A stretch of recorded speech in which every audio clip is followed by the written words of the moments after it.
Kung sa pagpunta mo sa Canada ay goal mo rin na maging Canadian citizen, then you have to pass the following stages. Mula sa pagiging holder ng work permit, o di kaya ay study permit, or anuman na temporary visa, kailangan makakuha muna kayo ng permanent residency status. Then, titira ka muna sa Canada for 3 years bago ka ma-qualify at maging eligible sa pag-apply sa Canadian citizenship. Gaano nga ba kaya katagal ang journey na yan? And don't worry, pwedeng hindi mawala ang inyong pagiging Filipino citizen kung mag-a-apply naman kayo as dual Filipino and Canadian citizen. Yan ang ating topic guys, kaya stay tuned and don't forget to subscribe to my channel. Hello to everyone! Si Ate Menchi po ito nagsasabing salamat sa inyong panonood palagi sa aking mga videos. Dito po sa ating channel, nagbibigay ako sa inyo ng mga impormasyon tungkol sa mga pathways on coming to Canada. Meron ding mga job opportunities at ilang mga ganap sa ating buhay bilang isang Filipino-Canadian. So guys, kung gusto nyo ang ganitong mga topics, you can subscribe to my channel. You can also share my video sa mga friends ninyo. Pwede rin naman kayong mag-follow sa aking Facebook page na Menchi's Philican Life and you can join our channel. Just click the join button and then follow po kung ano yung requirements ng YouTube. At ngayon gusto ko nang pasalamatan ng ating mga channel members. Salamat kay Epifania Sasil, Annie Joy Estano, kay Balram Masi, Joan Canlas, Marites Lenihan, kay Andy Lauron, Keep My Experience, kay Che Vidal Lanado, Perla Villania, Lizelle Belenson, Richelle Dumalag, kay Mel Dalial, JMC, Joy Alicando, Marjorie Ramos, Marciano, and Nympha. Hello sa inyong lahat. Salamat sa inyong suporta. At ngayon, dumako na agad tayo sa ating topic, guys. Ito po hindi tutorial. Isang paghatid lang sa inyo ng bird's eye view, sulyap. Ayan. On how to become a Canadian citizen. Ba't ako gumanon? One click lang ba yun? Mahaba-haba din po ang lalakbayin bago maging isang Canadian citizen. Saan kaya mabilis? Work permit? Study permit? Ano pa? Visitor visa? Parang malayo. Eh di syempre, PR, yung landed immigrant. So, gusto ko lang pong kwento sa inyo kung paano ba magiging Canadian citizen. At yan ay kung gusto lang ninyo, guys. Yung iba kasi nag-iisip sila, ay paano yun? Mawawala ang aking pagka-Filipino citizen. Pag naging Canadian citizen po kayo, mawawala yung pagka-Filipino citizen nyo. Pero, pwede nyong ibalik ang inyong pagiging Filipino citizen by applying again as a dual citizen dito sa ating Philippine Embassy or Philippine Consulate. Bakit nga ba marami ang nagkaka-interest na maging Canadian citizen? Ang sagot, para ma-avail mong lahat ang mga rights and privileges ng isang Canadian citizen. Iba't iba po ang haba ng panahon na inyong bubunuin. Mula sa pagiging work permit holder ninyo or study permit, estudyante kayong dumating dito.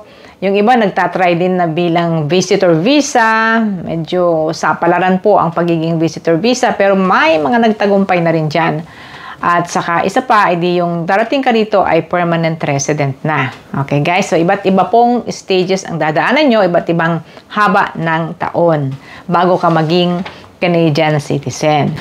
Una sa lahat, kung kayo ay temporary pa lang ang status, kailangan nyo munang maging PR, permanent resident, no? Okay, kasi ang requirement po para maging citizen ay permanent residency. Para maging PR naman kayo, tatrabahuhin nyo muna yung years na required sa inyong trabaho or study. Pagtapos na kayo dun sa required number of years na yon, a-apply na kayo as PR. Para maging PR, meron pong mga basic requirements katulad nga ng work experience ninyo at kung anong programa kayo papasok. Iba-iba ho kasi ang pathways. So, kung ano yung requirements sa pathway na yon, kailangan masatisfy ninyo yon. Plus, kailangan po ninyo ng English test. Ang mababa pong English test na required ay from 4 Canadian benchmark po. Yun yung tulad ng provincial nominee, meron pong 4. But normally, is 6. Pag may PR na kayo, ay titira muna kayo sa Canada ng 3 more years. Ang residency po or living in Canada requirement to be a citizen is 3 years. Yung inyong pagtira dito bilang student, worker, at iba pa na tumira ka na dito, ay qualified yon as residency mo. Sa isang araw na tinira mo dito ay pwedeng makredit ang half day, no? So, kalahating araw. And you can use 365 days ng inyong stay. Parang may maximum naman, may cap. Yun, may maximum.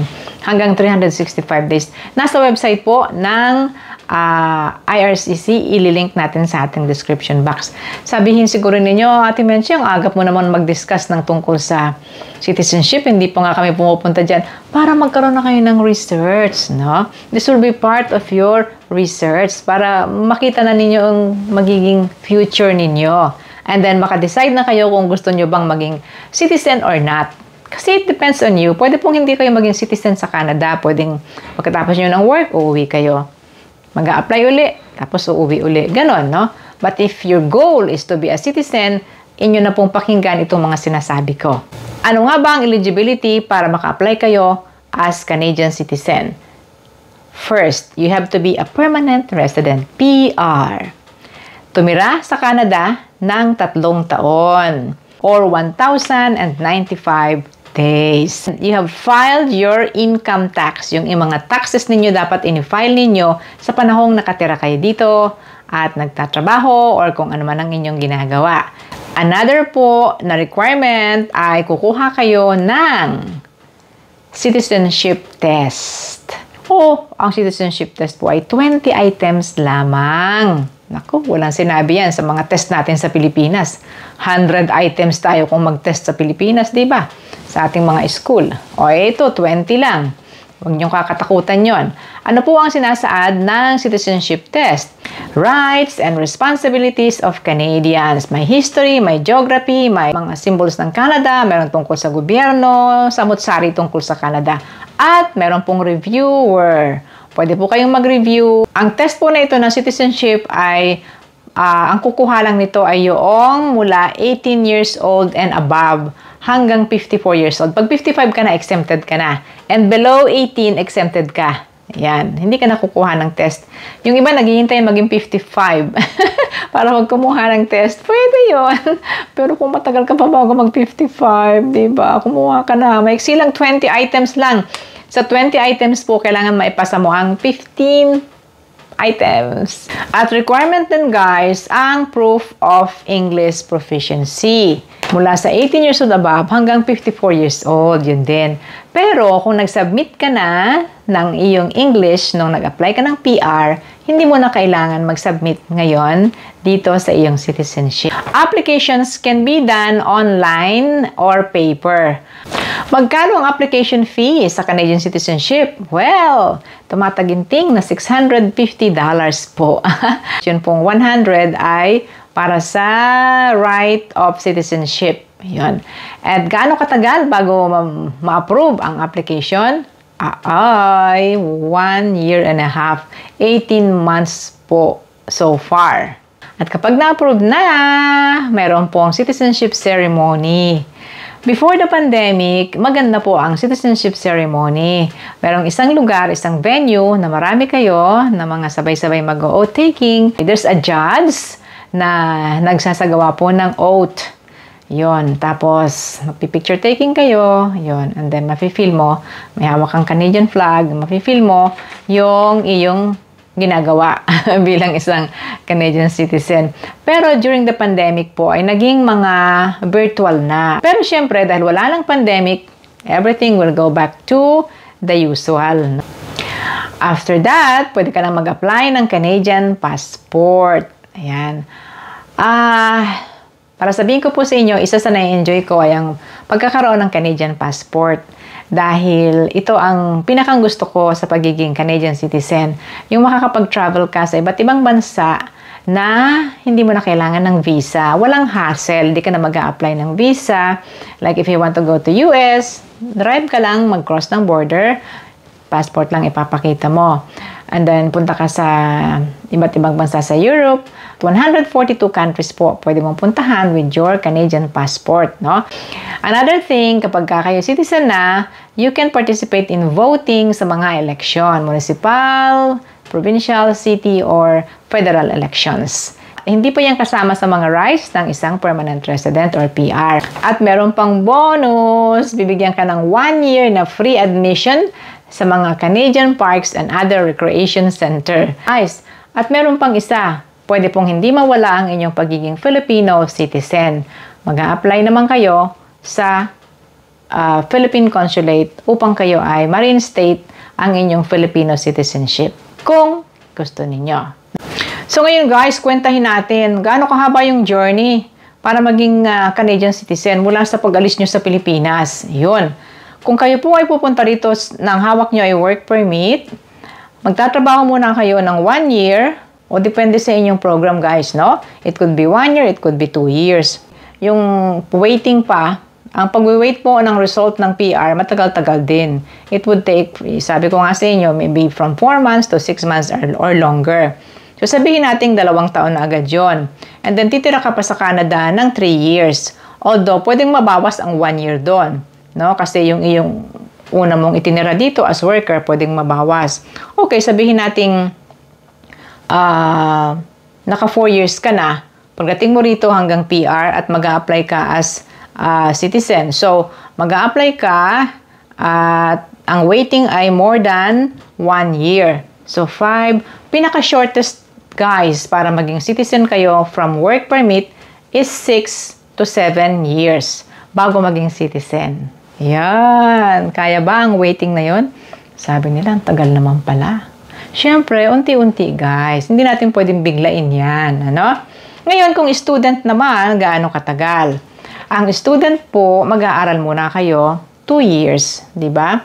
Yung iba 1 year, medyo risky. Pero sabi nila, okay lang 1 year, meron sila mga ginagawa like extension, yan. Okay, let's say na 2 years ang pinag-aral ninyo, tapos meron kang post-graduation work permit na 1 year, that's 3 years na, no? Then, halimbawa, nag-apply ka na ng iyong PR, after that, mag-iintay ka na, so naging 3.5 years na kasi maghihintay ka pa. Okay, 3.5 years, tapos titira pa sa Canada, ng 3 taon, bawasin mo yung isa, so that's 6.5 years. Tapos mag-apply ka pa ng iyong citizenship, that's another 1.5 years. So maybe, sa mga student, maybe 7 years, or meron ba dyan nagsasabing mabilis sila? Okay, ilang years kayo bago naging citizen? Okay, tell me, kinaya nyo ba ng 6.5 years or 7 or 8 years? Ayun. It doesn't matter kung medyo humaba-haba. Ang importante ay it's going on smoothly. So, ano ang pinakamaiksing journey to be a Canadian citizen? Ang pinakamaiksi pong pathway is if you will come here as permanent resident. PR ka agad. Yan po yung mga express entry. Kasi kung darating ka rito as permanent resident ka agad, landed immigrant on the day that you come here, yun po ang start na pagbilang ng iyong 3 years na paninirahan dito. So, 3 years lang, apply ka na as citizen. Eh, kayo ba, Ate Menchi? Ano ang inyong ginawa para kayo maging citizen? I thank God dahil napakaswerte po natin, dumating po ako dito sa Canada ay permanent resident. So, gaya ng sinabi ko, mag-intay lang ng 3 years na paninirahan at pwede nang mag-apply sa pagiging citizen. Yun po yung pathway ko and journey ko sa Canada. Yun po yung bird's eye view ko sa inyo kung paano at kung gaano katagal ang biyahe para maging Canadian citizen. Kung yan ay goal mo sa pagpunta mo rito sa Canada. Kung hindi naman, then just come here sa inyo pong status na gusto. Sana po nakapagbigay ako ng konting informasyon sa inyo guys all about Canada. Kung nagustuhan niyo ang ating topic guys, you may consider subscribing sa Menchie's Philcan Life. You can also share my video sa mga friends ninyo and family. Pwede rin kayong mag-follow sa aking Facebook page na Menchie's Philcan Life. You can also join and be a member of this channel. And again, I would like to say thank you very much sa ating mga channel members. Salamat kay Epifania Sasil, Annie Joy Estano, kay Balram Masi, Joan Canlas, Marites Lenihan, kay Andy Lauron, Keep My Experience, kay Che Vidal Lanado, Perla Villania, Lizelle Belenson, Richel Dumalag, kay Mel Dalial, JMC, Joy Alicando, Marjorie Ramos, Marciano, and Nympha. Hello sa inyong lahat. Salamat sa inyong suporta. So yun na muna guys. Maraming salamat. Si Ate Menchie po ito. And bye everybody. Thanks for watching.